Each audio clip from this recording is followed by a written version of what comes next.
টি-20 বিশ্বকাপের সুপার 8-এ নিজেদের প্রথম ম্যাচে নাকানি চুবানি খেল ভারত।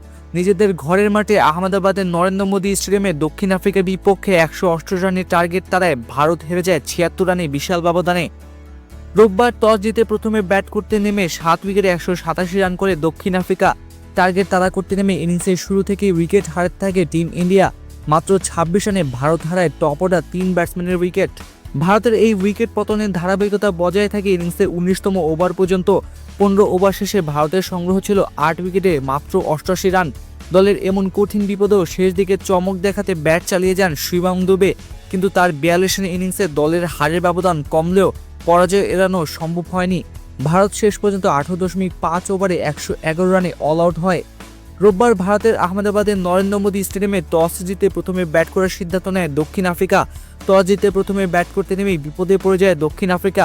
ইনিংসের প্রথম 4 ওভারে মাত্র 20 রানে টপ অর্ডার 3 ব্যাটসম্যানের উইকেট হারিয়ে কোণঠাসা হয়ে যায় প্রোটিয়ারা। দলের এমন কঠিন বিপর্যয়ে হাল ধরেন ডয়েল ব্রেভিস-ওড মিলার কিলার খ্যাত ডেভিড মিলার।